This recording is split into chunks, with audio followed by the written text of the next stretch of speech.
Hello all. അപ്പോൾ നമ്മൾ ഇന്ന് ഡിസൈൻ ഓഫ് കാന്റിലിവർ റീറ്റെയിനിങ് വാൾ ആണ് പഠിക്കാൻ പോകുന്നത്. അപ്പോൾ ഇതിനു മുമ്പ് നമ്മൾ ഡിസ്കസ് ചെയ്തു ക്ലാസിഫിക്കേഷൻ ഓഫ് റീറ്റെയിനിങ് വാൾ എന്തൊക്കെയാണെന്ന് ഡിസ്കസ് ചെയ്തു. അതിൽ വരുന്ന എർത്ത് പ്രഷർ എങ്ങനെയൊക്കെയാണെന്നുള്ളത് ഡിസ്കസ് ചെയ്തു. അപ്പോൾ next is to design cantilever retaining wall. So first of all, let us read the question. Design a cantilever retaining wall to retain the leveled earth embankment 5 meter height above the ground level. So it is said that a cantilever retaining wall is to be constructed to retain earth embankment of 5 meter height. 5 meter ഹൈറ്റിലുള്ള, അതായത് ground level, സാധാരണ ഒരു ground ലെവലിൽ നിന്ന് 5 metre ഹൈറ്റിലുള്ള earth embankment retain ചെയ്യാനാണ് നമ്മൾ retaining വാൾ construct ചെയ്യേണ്ടത്. The unit weight of earth is 16 kilonewton per meter cube and the angle of repose is 30 degree. The safe bearing capacity of soil is given as 145 kilonewton per meter square. The coefficient of friction between soil and concrete is 0.55. Use M20 grade concrete and Fe415 grade steel. Also design the shear key. Draw the following reinforcement details. Section of the retaining wall showing the details of steel in stem, base slab and shear key. Longitudinal section of 2 meters showing the reinforcement of stem, base slab and shear key. Plane of base slab through center showing the reinforcement. അപ്പോൾ ഇങ്ങനെയുള്ളതാണ് question. So നമ്മൾ ആദ്യമായിട്ട് എന്താ ചെയ്യേണ്ടത്? First we have to write the datas available ആയിട്ടുള്ള datas എഴുതുക. അതാണ് first step. അപ്പൊ എന്തൊക്കെയാണ് തന്നിരിക്കുന്നത്?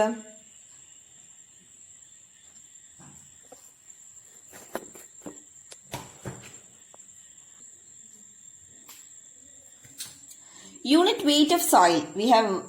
They have given unit weight of soil that is 16 kilonewton per meter cube. Earth embankment, അതായത് ആ സോയിലിന്റെ യൂണിറ്റ് വെയിറ്റ് എന്ന് പറയുന്നത് 16 kilonewton per meter cube ആണ്. SBC, safe bearing capacity of soil തന്നിട്ടുണ്ട് 145 kilonewton per meter square. Angle of repose, അതാണ് 5. Angle of repose തന്നിരിക്കുന്നത് 30 degree ആണ്. FCK 20 degree തന്നിട്ടുണ്ട്. FY 415 Newton per mm square. mu, അതായത് friction, coefficient of friction തന്നിരിക്കുന്നത് 0.55 തന്നിട്ടുണ്ട്. Height above ground level, height of embankment above ground level നമുക്ക് 5 metre തന്നിട്ടുണ്ട്. അങ്ങനെയാണെങ്കിൽ നോക്കുക, ഇങ്ങനെയാണ് തന്നിരിക്കുന്നത്. ഓക്കെ, ഇതാണ് നമ്മുടെ എർത്ത് എംബാങ്ക്മെന്റ്, ഇങ്ങനെയാണുള്ളത്. അത് ഗ്രൗണ്ട് ലെവലിൽ നിന്ന് 5 മീറ്റർ ഇത്രയും ഹൈറ്റിലാണ് ഉള്ളത്. അപ്പൊ അത്രയും area, that much height we have to retain, that much earth embankment we have to retain. In order to that we have to construct a retaining wall. അപ്പൊ ഈ തന്നിരിക്കുന്നതില് we know that this part is a stem, this part is heel and this part is toe. ഇത്രയും കാര്യങ്ങൾ നമുക്കറിയാം. പിന്നെ എന്താ വേണ്ടത്? ഇങ്ങനെയുള്ള ഒരു റീറ്റെയിനിങ് വാളിനെ നമ്മൾ ഡിസൈൻ ചെയ്യണം. അതാണ് നമ്മുടെ ആവശ്യം. Okay, so first step is to calculate or determine each dimensions of each part. So a retaining wall can be classified as can be divided into a stem and a base slab. ഈ total താഴെ കൊടുത്തിരിക്കുന്ന complete ഒരു base slab ആണ്. The top portion is known as a stem. So ഈ base സ്ലാബിൽ തന്നെ നമുക്ക് to എന്നും heal എന്നും പറയാം. അപ്പൊ നമുക്ക് ഇതിനെ 2 പാർട്ടായിട്ടാണ് ഡിവൈഡ് ചെയ്യുന്നത്. First the top portion is stem and bottom is base slab. ഇനി നമുക്ക് ഇതിന്റെ ഓരോരോ ഡയമെൻഷൻസ് ആയിട്ട് കണ്ടുപിടിക്കണം. ഓക്കെ, നമുക്ക് ഓരോന്നായിട്ട് നോക്കാം. അപ്പൊ നമ്മൾ ഓൾറെഡി ഡിസ്കസ് ചെയ്തു എന്താണ് ഡയമെൻഷനിങ് ഓഫ് റീറ്റെയിനിങ് വാൾ ആണ് സ്റ്റെപ്പ് 1 എന്ന് പറയുന്നത്. അപ്പൊ ഫസ്റ്റ് സ്റ്റെപ്പ് എന്ന് പറയുന്നത് ഈ ടോപ്പ്, അതായത് ടോപ്പ് ഓഫ് സ്റ്റെം നമ്മൾ എന്താ ചെയ്യേണ്ടത്? അസ്യൂം ചെയ്യണം. We have to assume the top width of the stem. I'm assuming it as 150 mm. I am assuming this top width of stem as 150 mm.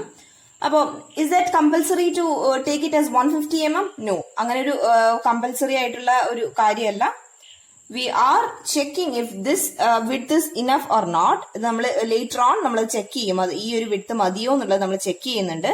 പക്ഷേ For time being, we are assuming that the top width of the stem is 150 mm. ഒരു design ചെയ്യുമ്പോഴത്തേക്ക് നമ്മൾ ചില ഭാഗങ്ങൾ assume ചെയ്യേണ്ടി വരും. Assume ചെയ്യുന്ന എന്തിനാണ്? നമുക്കത് ഡിറ്റർമൈൻ ചെയ്യാൻ പ്രത്യേകിച്ച് ഒരു ക്രൈറ്റീരിയ ഇല്ലെങ്കിൽ അത് നമ്മൾ അസ്യൂം ചെയ്യും. അത് കഴിഞ്ഞിട്ട് ലേറ്റർ ഓൺ നമ്മൾ എന്താ ചെയ്യുന്നത്? അത് ചെക്ക് ചെയ്യും. If this is enough or if we have to increase the width of the stem in order to retain this earth embankment.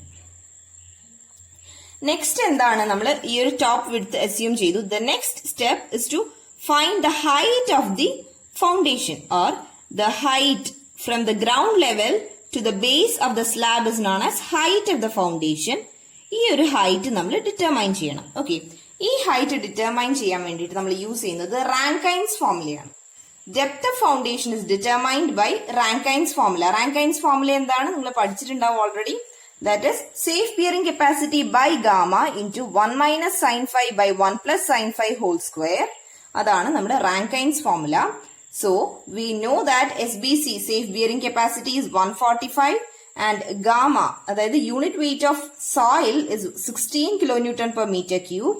ഇനി എന്താ വേണ്ടത്? 1 minus sin phi. Phi is angle of repose, that is 30 degree by 1 plus sin phi, that is 30 degree. അപ്പൊ അങ്ങനെ നമ്മൾ ഇത് വെച്ചിട്ട് നമ്മൾ calculate ചെയ്യുമ്പോൾ we get 1.006 meters. അതാണ് നമുക്ക് ഡെപ്ത് ഓഫ് ഫൗണ്ടേഷൻ കിട്ടുന്നത്. So we must have depth of foundation of A minimum of 1 meter. Okay, 1 meter എങ്കിലും മിനിമം വേണം. നമുക്ക് കിട്ടിയത് 1.006 meters ആണ്. So we are just assuming it as we are taking it as 1 meter. So the depth of foundation നമുക്ക് എത്ര കിട്ടിയത്? 1 meter എന്നാണ് കിട്ടിയത്. Okay, now what do we know? The total height, from this we know that the total height of the retaining wall from the base of the base slab to the top of stem, we know that total depth of or total height of the retaining wall is 6 meters. അത് നമുക്ക് കിട്ടി അല്ലേ? എങ്ങനെയാണ് കിട്ടിയത്? Take the depth of foundation നമ്മൾ 1 meter എന്ന് എടുത്തിട്ടുണ്ട്. And the height of embankment or soil above the ground level is 5 meters. Okay, so the total height of the retaining wall is 6 meters. Next, we can find the width of the base slab. So the base slab width, that is B dash, is this. ഇത്രയുമാണ് width of the base slab എന്ന് പറയുന്നത്. So it can be determined as 0.6 h. It is assumed to be 0.6 h. അപ്പൊ നമുക്ക് capital H എത്രയാണെന്ന് അറിയാം, 6 ആണ്. അപ്പൊ 0.6 into 6 is equal to 3.6 meters. അപ്പൊ ബേസ് സ്ലാബിന്റെ വിഡ്ത്ത് എന്ന് പറയുന്നത് 3.6 meters ആണെന്ന് കിട്ടിയിട്ടുണ്ട്. എങ്ങനെ എടുക്കുന്നത്? 0.6 into h ആണ് width of the base slab, that is B dash എടുക്കുന്നത്. Next we are determining the thickness of the base slab. Thickness of the base slab എന്ന് പറയുമ്പോൾ ഏത് ഭാഗമാണ് വരുന്നത്? ഇത് thickness of the base slab. It is assumed to be h by 12. Capital H by 12 ആണ് നമ്മൾ എടുക്കുന്നത്.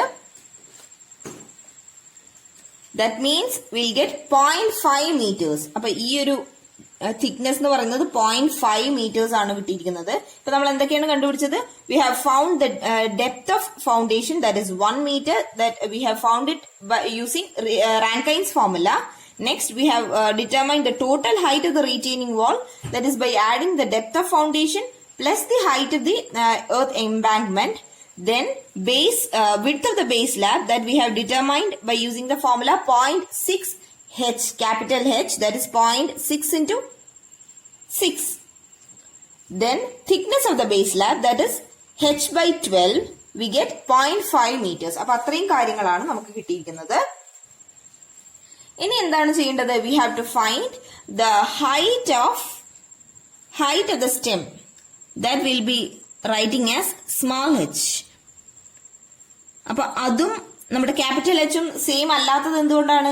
സ്മോൾ എച്ച് എന്ന് പറയുന്നത് ഈ സ്റ്റെം വരെയുള്ള ഹൈറ്റ് ആണ്, ഓൺലി ടെൽ സ്റ്റെം. അപ്പൊ നമുക്ക് അതെങ്ങനെ ഡിറ്റർമൈൻ ചെയ്യാൻ പറ്റും? Total height of the retaining wall minus എന്താണ് depth of the base slab. അങ്ങനെ നമുക്ക് എടുക്കാൻ പറ്റുമല്ലോ. അപ്പൊ എന്താ കിട്ടുക നമുക്ക്? That means that is equal to 6 minus 0.5, that is h minus thickness of the base slab. 6 minus, this is 0.5, so 6 minus 0.5 we get small h that is equal to 5.5 metres. ഇത്രയാണ് നമുക്ക് കിട്ടിയിരിക്കുന്നത്. ഇനി അടുത്തത് എന്താ നമുക്ക് വേണ്ടത്? ഇപ്പൊ ഇത്രയും കാര്യങ്ങൾ കിട്ടി. ഏതൊക്കെയാ കിട്ടിയത്? Depth of foundation, thickness of the base slab, width of the base slab, height of the stem, top width of the stem. ഇനി എന്താ വേണ്ടത്? Width of the toe slab. We need width of the toe slab, bottom width of the stem, width of the heel. ഇതും കൂടെ determine ചെയ്ത് കഴിഞ്ഞാൽ നമ്മുടെ dimensioning തീരും. Okay, അപ്പോ width of the toe slab എങ്ങനെയാണ് കണ്ടുപിടിക്കുന്നത്? Width of the toe slab is assumed to be 1/3 of width of the base slab. 1/3 of width of the base slab ആയിട്ടാണ് നമ്മൾ assume ചെയ്യുന്നത്. So 3.6 by 3 we get 1.2 meters. Okay. അപ്പോ ഈ ഒരു width of toe slab എന്ന് പറയുന്നത് 1.2 meters. We have calculated it to be 1.2 meters. Next is bottom stem thickness. This thickness we have to determine this thickness. In order to determine the bottom stem thickness, we have to calculate the base pressure, the pressure over the stem. So, in order to calculate the pressure or in order to calculate the thickness of the stem, നമുക്ക് എന്താ ചെയ്യേണ്ടതെന്ന് വെച്ചാൽ we have A pressure over the stem. ഈ pressure എങ്ങനെയാണ് വരുന്നത്? ഒരു horizontal pressure വരുന്നുണ്ട്. കാരണം എന്താണ്? ഇവിടെ നമുക്ക് റീറ്റെയിൻ ചെയ്യാൻ വേണ്ടിയിട്ട് സോയിൽ ഉണ്ട് അല്ലെ. In order to retain this soil, the stem has to resist a horizontal force. Okay, horizontal force എന്ന് പറയുന്നത് ഇവിടെ വരുന്നത് PH എന്ന് പറഞ്ഞൊരു ഹൊറിസോണ്ടൽ ഫോഴ്സ് ഉണ്ട്. അതിനെ നമ്മൾ റെസിസ്റ്റ് ചെയ്യണം. അങ്ങനെ അതെങ്ങനെയാണ് വരുന്നത്? നമുക്ക് ഓൾറെഡി അറിയാം. എന്താണ് ആക്റ്റീവ് പ്രഷർ, പാസീവ് പ്രഷർ, അങ്ങനെയുള്ള കാര്യങ്ങൾ നമ്മൾ പഠിച്ചിട്ടുണ്ട് അല്ലെ. What is active earth pressure എന്ന് പറഞ്ഞു കഴിഞ്ഞാൽ എന്താണ്? when the wall is moving away from the soil, it is known as active earth pressure അല്ലെ. ഇവിടെ എങ്ങനെയാണ്? ഇത്രയും വലിയൊരു ലോഡ് ഇവിടെ വരുമ്പോൾ സ്വാഭാവികമായിട്ടും ഈ ഒരു സ്റ്റെം പോർഷൻ എങ്ങോട്ടാണ് മൂവ് ചെയ്യുക? ഇങ്ങോട്ടല്ലേ മൂവ് ചെയ്യുക? ഇങ്ങോട്ട് വെറുതെ മൂവ് ചെയ്യോ? ഇവിടുന്ന് ഇത്രയും സോയിൽ ഉള്ളത് കൊണ്ട് ഇങ്ങോട്ട് പുഷ് ചെയ്യും. അങ്ങനെ ഈ സ്റ്റെം ഇങ്ങോട്ടാണ് മൂവ് ചെയ്യുന്നത്. That means it is moving away from the soil. Hence this is an active earth pressure condition. Okay, ഇതൊരു ആക്റ്റീവ് എർത്ത് പ്രഷർ കണ്ടീഷൻ ആണ്. അങ്ങനെയാണെങ്കിൽ ഇതിന്റെ കോഎഫിഷ്യന്റ് ഓഫ് എർത്ത് പ്രഷർ എങ്ങനെയാണ് വരിക? Coefficient of earth pressure is KA equal to 1 minus sin theta by 1 plus sin theta ആണ്. അപ്പോ അങ്ങനെ വരുമ്പോ എന്താണ് വരുന്നത്? സോറി, ഇത് sin 5 തന്നെയാണ് കേട്ടോ. sin theta അല്ല, sin 5 ആണ്. So that is equal to 0.33 ആണ് വരുന്നത്. അപ്പൊ ഈ ഒരു ആക്റ്റീവ് എർത്ത് പ്രഷർ കാരണം നമുക്കിവിടെ എന്തുണ്ട്? നമുക്കിവിടെ ഒരു ആക്റ്റീവ് എർത്ത് പ്രഷർ ഉണ്ട് അല്ലെ. ആക്റ്റീവ് എർത്ത് പ്രഷർ കോഎഫിഷ്യന്റ് എത്രയാണ് നമ്മൾ കണ്ടുപിടിച്ചു. ഇനി ഇത് കാരണം ഒരു ആക്റ്റീവ് എർത്ത് പ്രഷർ ഉണ്ട് അല്ലെ. അതെങ്ങനെയാണ് ഇവിടെ ആക്ട് ചെയ്യുന്നത് നമുക്ക് നോക്കാം. ഇതൊരു പ്രഷർ ആക്ട് ചെയ്യുന്നത് ഒരു ട്രയാങ്കിൾ പോലെയാണ്. കാരണം എന്താന്ന് വെച്ച് കഴിഞ്ഞാല് ഏറ്റവും ടോപ്പില്, ഈ ടോപ്പ് മോസ്റ്റ് ആയിട്ട് ഈ സോയിലിന് അധികം പ്രഷർ ഉണ്ടാവില്ല. കാരണം ഇതിന്റെ മുകളിൽ ഒന്നുമില്ല അല്ലെ. അതുകൊണ്ട് ഏറ്റവും ടോപ്പിൽ ഇവിടെ പ്രഷർ ഉണ്ടാവില്ല. അതുകൊണ്ടാണ് നമുക്കിവിടെ എന്താണ് ഒരു ട്രയാങ്കിൾ പോലെ ഇവിടെ സീറോ പ്രഷർ ആയിട്ട് ആക്ട് ചെയ്യുന്നത്. പിന്നെ കമ്മിങ് ടു ദ ബോട്ടം, നമുക്കിവിടെ ഹൈറ്റ് കൂടി വരുമ്പോ ഇപ്പൊ നമ്മൾ ഈ ഒരു റീജിയൻ എടുക്കുകയാണെങ്കിൽ ഇതിന്റെ മുകളിൽ ഇത്രയും ഡെപ്തിലുള്ള സോയിലിന്റെ പ്രഷർ ഈ ഒരു പോയിന്റിലുണ്ട്. ഇനി ഇങ്ങോട്ട് വരുമ്പോഴാണെങ്കിലോ അതിനേക്കാൾ കൂടുതൽ ഹൈറ്റ് ഉള്ള ഇത്രയും സോയിലിന്റെ പ്രഷർ ഈ ഒരു പോയിന്റിലുണ്ട് അല്ലെ. അങ്ങനെ ഡെപ്ത് കൂടി വരുമ്പോഴത്തേക്കും അവിടെയുള്ള പ്രഷർ കൂടി വരുന്നുണ്ട് അല്ലെ. അതുകൊണ്ടാണ് നമുക്ക് ഇവിടെ ഒരു ട്രയാങ്കുലർ ആയിട്ട് നമുക്ക് പ്രഷർ വന്നിരിക്കുന്നത്. സോ ഏറ്റവും ബേസിലുള്ള പ്രഷർ എന്ന് പറയുന്നത് KA ഗാമ H ആണ്. നമ്മൾ എന്തുകൊണ്ടാണ് സ്മോൾ h എടുക്കുന്നത്? സ്റ്റെമ്മിന്റെ ഹൈറ്റ് മാത്രമാണ് നമ്മൾ കൺസിഡർ ചെയ്യുന്നത്. ഇത്രയും ഹൈറ്റിലുള്ള ഈ സ്റ്റെമ്മിന്റെ ഈ ഒരു പോർഷനിലുള്ള എന്താണ് പ്രഷർ ആണ്, ആക്റ്റീവ് എർത്ത് പ്രഷർ ആണ് നമ്മൾ ഡിറ്റർമൈൻ ചെയ്യുന്നത്. അതുകൊണ്ടാണ് നമ്മൾ ഈ ഒരു ഹൈറ്റിൽ ഈ ഒരു പോയിന്റിലുള്ള ആക്റ്റീവ് എർത്ത് പ്രഷർ എത്രയാണെന്ന് ഡിറ്റർമൈൻ ചെയ്യുന്നത്. അപ്പം ഈ ഒരു പോയിന്റിലുള്ള പ്രഷർ എന്ന് പറയുന്നത് KA ഗാമ H ആണ്. അങ്ങനെയാണെങ്കിൽ ഈ എൻറ്റയർ സോയിൽ കാരണം ഈ സ്റ്റെമ്മിന്റെ മുകളിൽ വരുന്ന പ്രഷർ എത്രയാണ് ഉണ്ടാകുക. അതെങ്ങനെയാണ് ഡിറ്റർമൈൻ ചെയ്യുന്നത്? അത് ഡിറ്റർമൈൻ ചെയ്യാൻ വേണ്ടിയിട്ടാണ് നമുക്ക് ഇക്വേഷൻ ഉള്ളത്. P H is equal to half K A gamma H into H. അതെന്തുകൊണ്ടാണ്? ഇതൊരു ട്രയാങ്കിൾ ആണ്. സോ ട്രയാങ്കിളിന്റെ ഏരിയ എടുത്താൽ മതി. അതായത് half base into height. So half into base is K A gamma H into height H. അതാണ് നമ്മളിവിടെ എടുത്തിരിക്കുന്നത്. അപ്പൊ പി എച്ച് എന്ന് പറയുന്നത് ആക്റ്റീവ് എർത്ത് പ്രഷർ ആണ്. The active earth pressure acting on the stem by this soil. ഈ ഒരു soil embankment, ഈ ഒരു സോയിൽ ഈ സ്റ്റെമ്മിന്റെ മുകളിൽ കൊടുക്കുന്ന ആക്റ്റീവ് എർത്ത് പ്രഷർ ആണ് പി എച്ച് എന്ന് പറയുന്നത്. ഇത് എവിടെയാണ്? ഇതിന്റെ സെന്റർ ഓഫ് ഗ്രാവിറ്റി എവിടെയാണ് ഉണ്ടാവുക? It is acting at a distance of h/3. കാരണം എന്താ, ഈ ട്രയാങ്കിൾ ആയിട്ടല്ല ഇത് ആക്ട് ചെയ്യുന്നത്. അതുകൊണ്ട് തന്നെ it is acting at a distance of h/3 from the base. ബേസിൽ നിന്നാണ് കേട്ടോ h/3 ആയിട്ട് ആക്ട് ചെയ്യുന്നത്. ബേസിൽ നിന്നാണ് h/3 ആയിട്ട് ആക്ട് ചെയ്യുന്നത്. സോ ആക്റ്റീവ് എർത്ത് പ്രഷർ എന്ന് പറയുന്നത് P H is equal to half K A gamma H into H. അതിന് നമുക്ക് എന്താ കിട്ടുന്നത്? ഹാഫ് ഇൻറ്റു 0.33 ഇൻറ്റു 16 എന്ന് പറയുന്നത് എന്താണ്? Unit weight of the soil ആണ്. H is the height of the stem and we get active earth pressure as 79.86 kilonewton. Okay, അപ്പൊ നമുക്ക് അത്രയുമുള്ള ഒരു ഫോഴ്സ് കിട്ടി അല്ലെ.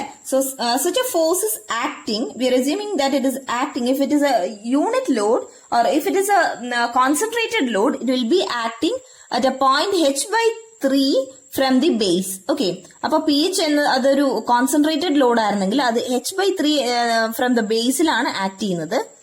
അപ്പൊ അങ്ങനെയാണെങ്കിൽ ഈ ഒരു പോയിന്റിൽ ഒരു മൊമെന്റ് ഉണ്ടാവും അല്ലെ. കാരണം ഒരു ഫോഴ്സ് ആക്ട് ചെയ്യുന്നുണ്ട്, ഒരു പെർപെൻഡിക്കുലർ ഡിസ്റ്റൻസും ഉണ്ടെങ്കിൽ ഈ ഒരു പോയിന്റിൽ മൊമെന്റ് ഉണ്ടാവും. ആൻഡ് ഈ പോയിന്റിലാണ് മാക്സിമം മൊമെന്റ് ഉണ്ടാവുകയും ചെയ്യുക അല്ലെ.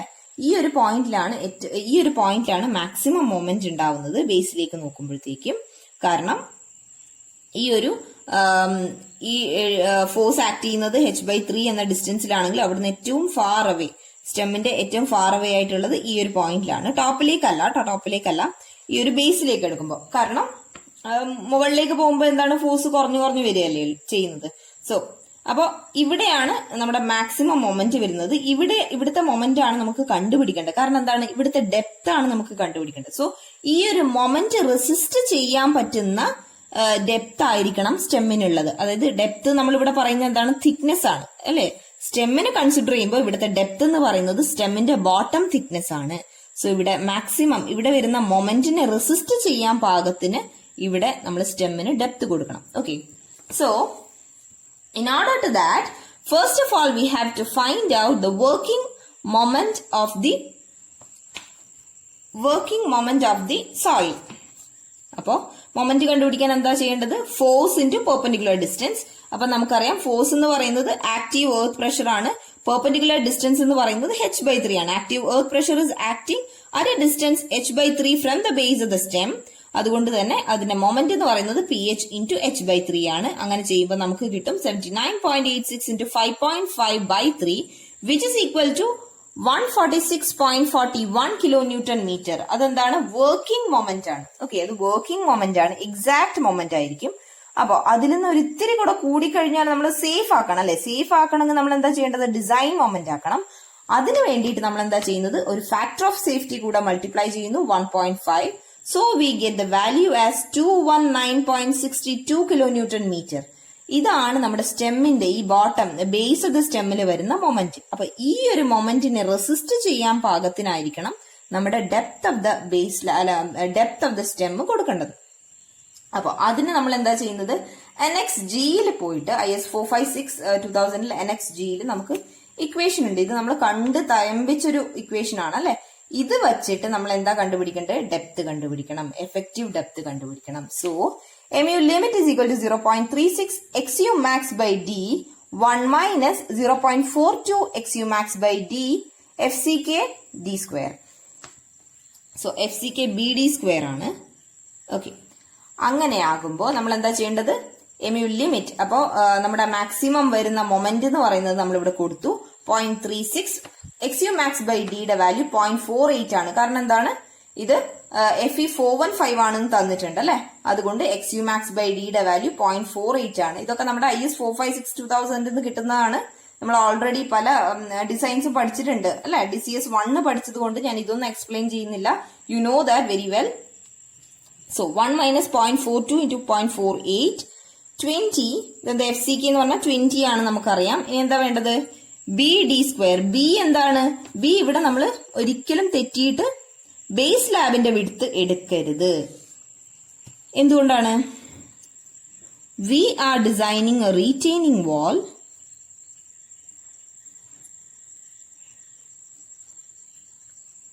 with ഇങ്ങനെയുള്ള ഒരു റീറ്റെയിനിങ് വാൾ ആണ് നമ്മൾ എന്താണ് ഡിസൈൻ ചെയ്യുന്നത്. സോ നമ്മൾ ഈ ഒരു വിഡ്ത്ത് ആണ് കൺസിഡർ ചെയ്യേണ്ടത്. ഈ ഒരു വിഡ്ത്ത് എത്രയാണ് നമുക്ക് പറയാൻ പറ്റില്ല. അപ്പൊ maybe 5 metre, maybe 6 metre, അത് ക്വസ്റ്റ്യനിൽ കൊടുത്തിട്ടുണ്ടാവില്ല. അപ്പൊ നമ്മൾ എന്താ ചെയ്യേണ്ടത്? യൂണിറ്റ് വിഡ്ത്തിലേക്കാണ് നമ്മൾ ഏതൊരു റീറ്റെയിനിങ് വാളും കൺസ്ട്രക്ട് ചെയ്യുന്നത്. Just like A slab, we consider the width of the retaining wall to be unit in length. So 1 meter ലെങ്തിലേക്കുള്ള കാര്യങ്ങളാണ് ഡിസൈൻ ചെയ്യുന്നത്. പിന്നെന്താ ചെയ്യുന്നത്? ഇത് 1 മീറ്റർ അല്ല 5 മീറ്ററോളം നമുക്ക് ചെയ്യണമെങ്കിൽ ഈ 1 മീറ്ററിൽ നമ്മൾ എന്താണോ ഡിസൈൻ ചെയ്തത് അത് തന്നെ അടുത്ത 4 മീറ്ററും കണ്ടിന്യൂ ചെയ്യുകയാണ് ചെയ്യുക. So we have to consider B as 1000 mm. Okay, അതുകൊണ്ടാണ് നമ്മൾ ബിയും 1000 mm ആയിട്ട് കൺസിഡർ ചെയ്യുന്നത്. അപ്പോ നമ്മൾ എന്തെടുത്തു? വിഡ്ത്ത് ഈക്വൽ ടു 1000 mm എടുത്തു. ഡി നമുക്കറിയില്ല, ഡി സ്ക്വയർ നമുക്കറിയില്ല. അപ്പോൾ ഡി സ്ക്വയർ ഡിറ്റർമൈൻ ചെയ്യണം. അത് നമ്മൾ കാൽക്കുലേറ്റ് ചെയ്യുമ്പോഴത്തേക്കും നമുക്ക് 282.12 മീറ്റേഴ്സ് കിട്ടി. അതെന്താണ്? എഫക്റ്റീവ് ഡെപ്ത് ആണ് അല്ലെ, എഫക്റ്റീവ് ഡെപ്ത് ആണ്. സോ നമുക്ക് എന്താണ് കംപ്ലീറ്റ് ഡെപ്ത് കിട്ടാൻ വേണ്ടിയിട്ട് അല്ലെങ്കിൽ ടോട്ടൽ ഡെപ്ത് കിട്ടാൻ വേണ്ടിയിട്ട് ഒരു എഫക്റ്റീവ് കവർ ഓഫ് 60 mm ആണ് പ്രൊവൈഡ് ചെയ്യുന്നത്. So 282.12 plus 60 mm will give 342.12 which is equal to 350 mm. അതിന് ഓൾമോസ്റ്റ് ഈക്വൽ ടു 350 mm ആക്കി. അപ്പൊ നമുക്ക് എന്താ കിട്ടിയത്? Depth of the stem, the bottom depth of the stem, in order to resist a moment of 219.62 kilonewton meter is 350 mm. അത്രയും ഒരു depth ആണ് നമുക്ക് കിട്ടിയിരിക്കുന്നത്. അപ്പോൾ നമ്മുടെ ഇവിടെയുള്ള ഈ ഒരു ഡെപ്ത് എന്ന് പറയുന്നത് 0.35 മീറ്റേഴ്സ് ആണ്. ഇത് സ്കെയിലൊന്നും അല്ല കേട്ടോ വരച്ചിരിക്കുന്നത്, നിങ്ങൾക്ക് മനസ്സിലാവാൻ വേണ്ടി ജസ്റ്റ് വരച്ച് പോവുകയാണ്. Now we know that total width of the base slab is 3.6. The width of toe slab is 1.2. Bottom width of the stem is 0.35. So what will be the width of heel slab? Heel slab ന്റെ width കണ്ടുപിടിക്കാൻ അല്ലെങ്കിൽ heel projection ന്റെ width കണ്ടുപിടിക്കണമെങ്കിൽ 3.6 minus 1.2 minus 0.35 that is 2.5. അപ്പൊ എന്താ ചെയ്തത്? 3.6ൽ നിന്ന് 1.2 minus 0.35 ചെയ്ത് കഴിഞ്ഞാൽ ബാക്കിയുള്ളത് കിട്ടും അല്ലെ. That is equal to 2.05. അപ്പൊ നമുക്ക് ഡയമെൻഷനിങ് എന്നൊരു പാർട്ട് കഴിഞ്ഞു. Dimension we have assumed the top width of the stem to be 150 mm. Then we have found out the total depth of foundation to be 1 meter. Next comes the total height of the retaining wall. അതായത് complete height of the retaining wall, that was 5 meters plus 1 meter, that is 6 meters ആണ് കിട്ടിയത്. Next is base slab, that is 0.6 into h ആണ്, that is 3.6 ആണ് ഇവിടെ കിട്ടിയത്. Now we have considered the thickness of the base slab to be capital H by 12, that is 0.5 ആണ് കിട്ടിയത്. പിന്നെ height of the stem, that is total height of the retaining wall minus thickness of the base slab, that is ഈ height of the stem നമുക്ക് കിട്ടി. പിന്നെന്താണ്? width of the toe slab. Width of the toe slab is almost 1/3 of the base slab. അത് നമുക്ക് 1.2 meters കിട്ടി. പിന്നെ നമുക്ക് കണ്ടുപിടിക്കേണ്ടിയിരുന്നത് സ്റ്റെമ്മിന്റെ bottom width of the stem ആണ്. In order to determine that, first we have to determine the active pressure, earth pressure which is acting at a distance of small h by 3 from the base of the stem. അത് നമ്മൾ determine ചെയ്തു. അത് വെച്ചിട്ട് നമ്മൾ എന്താ കണ്ടുപിടിച്ചത്? ഈ ഒരു പോയിന്റിൽ വരുന്ന മാക്സിമം മൊമെന്റ് കണ്ടുപിടിച്ചു. Active earth pressure into perpendicular distance from the base of the stem. അത് നമ്മൾ കണ്ടുപിടിച്ചിട്ട് മൊമെന്റ് കണ്ടുപിടിച്ചു. ആ മൊമെന്റിനെ റെസിസ്റ്റ് ചെയ്യാൻ പാകത്തിനുള്ള ഡെപ്ത്, ആ ഡെപ്ത് നമ്മൾ കണ്ടുപിടിച്ചു. അതിൽ നിന്ന് ടോട്ടൽ ഡെപ്ത് കണ്ടുപിടിച്ചു. ആ ടോട്ടൽ ഡെപ്തിനെയാണ് നമ്മൾ base width of the stem ആയിട്ട് കൺസിഡർ ചെയ്തിരിക്കുന്നത്. പിന്നെ നമ്മൾ ടോട്ടൽ ബേസ് സ്ലാബിൽ നിന്ന് ഈ രണ്ട് വിഡ്ത്ത് കുറച്ചിട്ട് അവസാനമായിട്ട് കിട്ടിയത് ഹീൽ സ്ലാബിന്റെ വിഡ്ത്ത്. അങ്ങനെ നമ്മളെ കംപ്ലീറ്റ് ഡയമെൻഷനിങ് കംപ്ലീറ്റ് ആയി അല്ലെ. Next step is to check the stability of the retaining wall. ഈ ഒരു നമ്മൾ ഇത്രയും കാര്യങ്ങൾ കണ്ടുപിടിച്ചിട്ടുണ്ട്. ഈ ഒരു റീറ്റെയിനിങ് വാളിന്റെ സ്റ്റെബിലിറ്റി കണ്ടുപിടിക്കുക എന്നുള്ളതാണ് നെക്സ്റ്റ് സ്റ്റെപ്പ്. അപ്പോൾ സ്റ്റെബിലിറ്റി എന്ന് പറയുമ്പോൾ check for the soil earth pressure. ഈ ഒരു റീറ്റെയിനിങ് വാള് കാരണം ഈ സോയിലിൽ വരുന്ന പ്രഷർ താങ്ങാൻ സോയിലിന് പറ്റുമോ എന്നുള്ളതാണ് check for soil earth pressure. The weight this retaining wall is enforcing, the retaining wall is giving to the soil. അത് നമുക്ക് റെസിസ്റ്റ് ചെയ്യാൻ പറ്റുമോ, ഈ സോയിലിന്റെ സേഫ് ബിയറിംഗ് കപ്പാസിറ്റിനേക്കാൾ കൂടുതലായിരിക്കുമോ, ആ ഒരു പ്രഷർ എന്ന് പറയുന്നത് അതിലും കൂടുതലായിരിക്കുമോ എന്നുള്ളത് ഡിറ്റർമൈൻ ചെയ്യണം. അതാണ് ആദ്യം ചെയ്യേണ്ടത്, check for soil earth pressure. അപ്പൊ അതിന് വേണ്ടിയിട്ട് നമുക്ക് ഫസ്റ്റ് എന്താ ഡിറ്റർമൈൻ ചെയ്യേണ്ടത്? We have to determine what are the loads on the retaining wall and we have to determine the moment. ആ ഒരു ഈ ലോഡ് ഈ എന്താണ് റീറ്റെയിനിങ് വാളിൽ കൊടുക്കുന്ന മൊമെന്റ് എത്രയാണ്, ഇതിനെ ഓവർ ടേൺ ചെയ്യാനോ അല്ലെങ്കിൽ ഇതിന്റെ മുകളിൽ വരുന്ന ആ ഒരു പ്രഷർ എത്രയാണ് ഡിറ്റർമൈൻ ചെയ്യണം. ഓക്കെ, അപ്പൊ moment determine, total wait determine ചെയ്യണം, അതുപോലെ ടോട്ടൽ മൊമെന്റും ഡിറ്റർമൈൻ ചെയ്യണം. അപ്പൊ അതിനു വേണ്ടിയിട്ട് നമുക്ക് ആദ്യം ഡയമെൻഷനിങ് ചെയ്യാം. ഡയമെൻഷൻസ് എഴുതിയെടുക്കാം. ദാറ്റ് ഇസ് 0.15 ആയിരുന്നു ഈ ടോപ്പില്, ഇവിടെ 1.2 മീറ്റേഴ്സ് ആയിരുന്നു, ഇവിടെ 0.35 meters ആയിരുന്നു. This was 2.05, 0.5,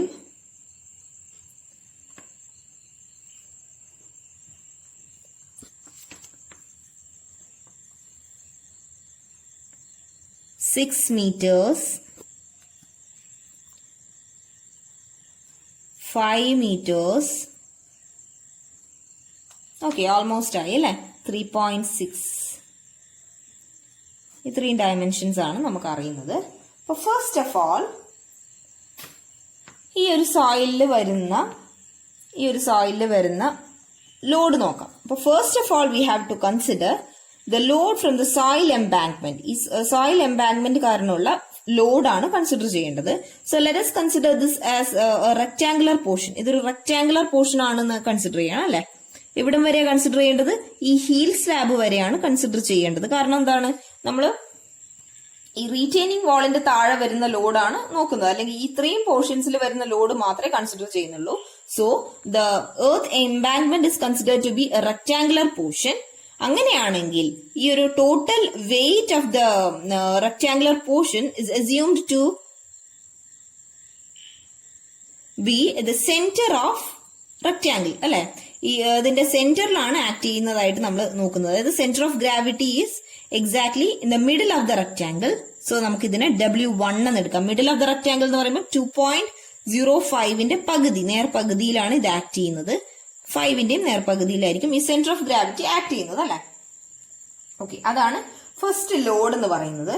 ഇനി നമ്മൾ എന്ത് എടുക്കുന്നുണ്ടെങ്കിലും ഇനി ഓരോ ലോഡായിട്ട് എടുക്കും. ആ ഓരോ ലോഡും ഈ ഒരു ടോയിലേക്ക്, ടോന്റെ എന്താണ് ഏറ്റവും ടിപ്പിലേക്ക് കൊടുക്കുന്ന മൊമെന്റ് എത്രയാണ്, ഈ ഒരു പോയിന്റിൽ ഈ ഓരോ ലോഡ് കാരണം എത്രത്തോളം മൊമെന്റ് വരുന്നുണ്ട് എന്നുള്ളതാണ് നമ്മൾ കാൽക്കുലേറ്റ് ചെയ്യേണ്ടത്. Okay, so as the load is acting downward and there is a perpendicular distance from W1 to the എന്താണ് starting of the toe, then we'll get a moment, right? W1 into ഇത്രയും distance, let it be x1. അതെന്താ നമുക്ക് തരുന്നത്, ഒരു moment തരും അല്ലെ. W1 എന്ന് പറയുമ്പോൾ എന്താണ്, ദാറ്റ് ഇസ് എ ലോഡ്. ആ ലോഡ് നമുക്ക് എങ്ങനെ കാൽക്കുലേറ്റ് ചെയ്യാൻ പറ്റുന്നത്, density into volume. Density into volume ആണ്. അപ്പോൾ W എന്ന് പറയുന്നത് ആ എർത്ത് എംബാങ്ക്മെന്റിന്റെ ഡെൻസിറ്റി എന്താണ് നമുക്കറിയാം. സോയിലിന്റെ ഡെൻസിറ്റി നമുക്ക് തന്നിട്ടുണ്ട്, 16 ആണ് density. Next we have to calculate the volume of this earth embankment. Volume എന്ന് പറയുമ്പോൾ എന്തായിരിക്കും, 2.05 വിഡ്ത്ത് ഉണ്ട്, പിന്നെന്താ വേണ്ടത്, 5 meters ഡെപ്ത് ഉണ്ട്. ഈ ഒരു ഹൈറ്റ് 5 meters ആണ്, ഏരിയ കിട്ടി. പിന്നെ എന്താ വേണ്ടത്, ഇത് അങ്ങോട്ടാണ് അല്ലെ, ഇങ്ങനെയാണ് പോകുന്നത്. നമ്മൾ നേരത്തെ പറഞ്ഞു അല്ലെ, എങ്ങനെയാണ് പോകുന്നത് പറഞ്ഞേ, ഇങ്ങനെയാണെന്ന് പറഞ്ഞു അല്ലെ. So 1 metre. അപ്പൊ വോള്യൂം എത്രയാണ് വരുന്നത്? 2.05 into 5 into 1 meters. അങ്ങനെയാണ് വോള്യൂം വരുന്നത് അല്ലെ. അപ്പൊ വോള്യൂം എന്ന് പറയുമ്പോൾ 16 into 2.05 into 5.5 into 1. സോറി, ഇത് സ്മോൾ h എന്ന് പറയുമ്പോൾ 5.5 ആയിരുന്നേ. 5.5 ആയിരുന്നു. 5 എന്ന് പറയുന്നത് എന്താണ്, ഗ്രൗണ്ട് ലെവലിൽ നിന്ന് മുകളിലേക്കുള്ളതായിരുന്നു അല്ലെ. അപ്പൊ സ്മോൾ h ആണ് നമുക്ക് ഇവിടെ വേണ്ടത്. 5.5 ആയിരുന്നു, അതിന്റെ ഭാഗത്തുനിന്ന് ഒരു മിസ്റ്റേക്ക് ആയിരുന്നു. സോ 16 into 2.05 into 5.5 into 1 ആണ് നമ്മുടെ ലോഡ് എന്ന് പറയുന്നത്. മനസ്സിലായി എന്ന് വിചാരിക്കുന്നു. There is volume of the earth embankment into density. Density ആയിട്ടാണ് എടുക്കേണ്ടത്. ഇവിടെ സോയിൽ ആയതുകൊണ്ട് സോയിലിന്റെ ഡെൻസിറ്റി ആണ് എടുക്കേണ്ടത്. ദാറ്റ് ഇസ് 16 into വോള്യൂം എന്ന് പറയുമ്പോൾ എന്താണ്, this is considered to be a rectangular portion. Hence the volume is 2.05 into 5.5 into 1 meter. Okay, that is why we get 180.4 kilonewton. Next, we have to find the moment at the toe. അപ്പോൾ distance up to to എന്ന് പറയുമ്പോൾ എന്തായിരിക്കും, the load, if it is A concentrated load, it should be acting at the centre of the rectangle, that is at the middle of 2.05. So the distance between W1 to the toe is half of 2.05 plus 0.35 plus 1.2, isn't it? 2.05 by 2 plus 1.2 plus 0.35, that is 2.57. So multiplying W1 into X1, we get 464.5 kilonewton meter. അപ്പൊ അതാണ് ഈ earth embankment ഈ ഒരു ടോയിലേക്ക് കൊടുക്കുന്ന moment. Okay, next we have to consider the stem and the whole retaining wall. So first of all we are considering the stem. സ്റ്റെമ്മിന്റെ ഒരു nature നോക്കുക, അല്ലെങ്കിൽ സ്റ്റെമ്മിന്റെ ഒരു ഷേപ്പ് നോക്കിക്കുക. ഇതൊരു കൃത്യമായിട്ടുള്ള ഒരു ട്രയാങ്കിൾ അല്ല അല്ലെ, കൃത്യമായിട്ടുള്ള ട്രയാങ്കിളോ കാര്യങ്ങളോ അല്ല. So we can divide it into a rectangular portion and a triangular portion. Okay, ഇങ്ങനെയാക്കുമ്പോ എന്തായി, ഒരു റെക്ടാംഗുലർ പോർഷനും ആൻഡ് ട്രയാംഗുലർ പോർഷനുമായി. സോ അപ്പൊ എന്തായി, ഈ റെക്ടാംഗുലർ പോർഷന്റെ ലോഡിനെ അല്ലെങ്കിൽ ഇതിന്റെ സെൽഫ് വെയിറ്റിനെ നമുക്ക് W2 എന്ന് പറയാം. ഓക്കെ, W2 എന്ന് പറയാം. Since it is A rectangle, the centre of gravity is exactly at the centre അല്ലെ. ഇതിന്റെയും എക്സാക്ട്ലി സെന്ററിലാണ് വരുന്നത്. സോ 0.15ന്റെ സെന്ററിലാണ് ഇവിടെയും സെന്റർ ഓഫ് ഗ്രാവിറ്റി വരുന്നത്. അങ്ങനെയാകുമ്പോ ടോയിൽ നിന്നുള്ള ഡിസ്റ്റൻസ് x2 എന്ന് പറയുമ്പോൾ എന്താണ്, ഇതിന്റെ സെന്റർ തൊട്ട് ടോ വരെയുള്ള ഡിസ്റ്റൻസ് ആണല്ലേ. ഓക്കെ, ഇനി ഈ W2 ആക്ട് ചെയ്യുമ്പോൾ ഈ W2ന്റെ വെയിറ്റ് എങ്ങനെയാ വരുന്നത്, ഡെൻസിറ്റി ഇൻറ്റു വോള്യൂം ആണ് ഇവിടെയും വരുന്നത്. ഇവിടെ ഡെൻസിറ്റി എന്തായിരിക്കും, since it is concrete, the density is 25 kilonewton per meter cube. And volume എന്താണ് വരുന്നത്, വോള്യൂം എന്ന് പറയുമ്പോഴത്തേക്കും 0.15, it is A rectangle. So 0.15 into 5.5 into 1 meter. ഇത് അങ്ങോട്ട് 1 meter വരെയാണ് നമ്മൾ കൺസിഡർ ചെയ്യുന്നത് അല്ലെ. So 0.15 into 5.5 into 1 meter. So we are getting 20.63 kilonewtons. Okay, അതാണ് സ്റ്റെമ്മിൽ റെക്ടാംഗുലർ പോർഷൻ, അതാണ് W2 എന്ന് പറയുന്നത്. ഇനി നമുക്ക് X2 എടുക്കണം അല്ലെ. X2 ഡിസ്റ്റൻസ് ടു ടോ നമുക്ക് കൺസിഡർ ചെയ്യണം. X2 എടുക്കുമ്പോൾ എത്രയാണ് വരുന്നത്, W2ൽ നിന്ന് ഈ ഒരു ടോ വരെ. അപ്പൊ നമുക്കിത് 1.2 പ്ലസ് ഇത് എത്രയാണ്, 0.35 ആണോ, അല്ല, നമ്മൾ ഈ ട്രയാങ്കിളിന്റെ പോർഷൻ മാത്രമാണ് കൺസിഡർ ചെയ്യുന്നത്. So this will be 0.2 plus 0.15, കാരണം എന്താ 0.15 0.15 0.2 എന്നാലാണ് കംപ്ലീറ്റ് 0.35 വരുന്നത്. So 1.2 plus 0.2 plus half of 0.15 അല്ലെ, അത്രയുമാണ് X2 എന്ന ഡിസ്റ്റൻസ് വരുന്നത്. നിങ്ങൾ ഒന്നും കൂടെ നോക്കുക, 1.2 പ്ലസ് 0.2 പ്ലസ് ഹാഫ് ഓഫ് 0.15, അതാണ് X2ന്റെ വാല്യൂ വരുന്നത്. That is 1.475. Multiplying W2 into X2, we get 30.43. So W2 എന്ന ലോഡ് ടോന്റെ അറ്റത്തേക്ക് കൊടുക്കുന്ന മൊമെന്റ് എന്ന് പറയുന്നത് എത്രയാണ്, 30.43 ആണ്. Now coming to the triangular portion. Triangular portion, let us name it as W3. Okay, so the W3, it is also concrete material and it is acting at a distance of h by 3. Okay, It is also acting at a distance of h/3. h/3 എന്നുള്ള ഡിസ്റ്റൻസിലാണ് act ചെയ്യുന്നത്.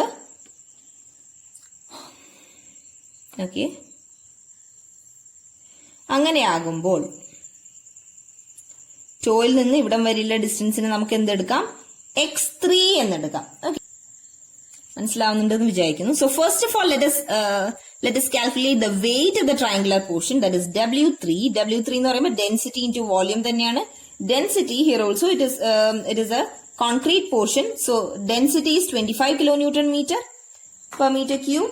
And volume എന്ന് പറയുമ്പോൾ എന്താണ്? ഇതൊരു triangular portion ആണ് അല്ലെ. Triangular portion ആയതുകൊണ്ട് half base into height ആണ് ഏരിയ ഇൻറ്റു 1 മീറ്റർ, അതാണ് വോള്യൂം വരുന്നത്. ഹാഫ് ബേസ് എന്താണ്?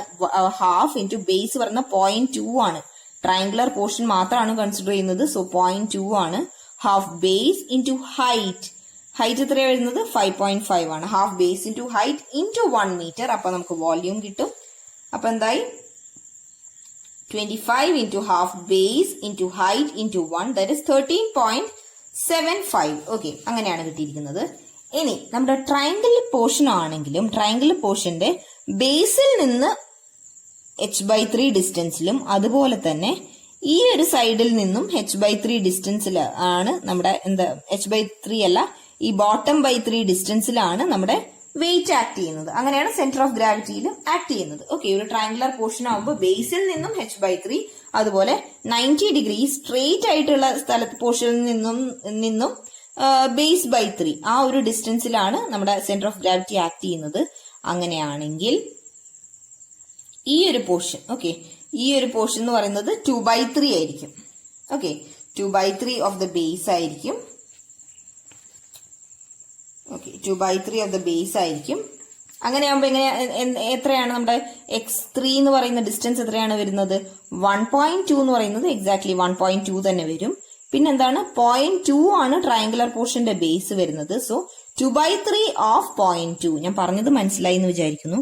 ഈ റൈറ്റ് ആംഗിൾ അല്ലെങ്കിൽ ഈ ഒരു സ്ട്രെയിറ്റ് ലൈനിൽ നിന്ന് എന്താണ് ബേസ് ബൈ 3 ആയിട്ടാണ് ഡിസ്റ്റൻസിലാണ് നമ്മുടെ സെന്റർ ഓഫ് ഗ്രാവിറ്റി ആക്ട് ചെയ്യുന്നത്. അങ്ങനെയാണെങ്കിൽ മുകളിൽ നിന്ന് അല്ലെങ്കിൽ ഈ ഒരു സ്ട്രെയിറ്റ് അല്ലാത്ത പോർഷൻ എന്താണ് ബെൻഡ് ആയിട്ടുള്ള അല്ലെങ്കിൽ ഇൻക്ലൈൻഡ് ആയിട്ടുള്ള പോർഷനിൽ നിന്ന് 2/3 ഓഫ് ദ ബേസിലാണ് ആക്ട് ചെയ്യുന്നത്. ബേസ് 0.2 ആണ് അല്ലെ, ബേസ് 0.2 ആണ്. അങ്ങനെയാകുമ്പോൾ x3 എന്ന് പറയുന്നത് 2/3 into 0.2 plus 1.2.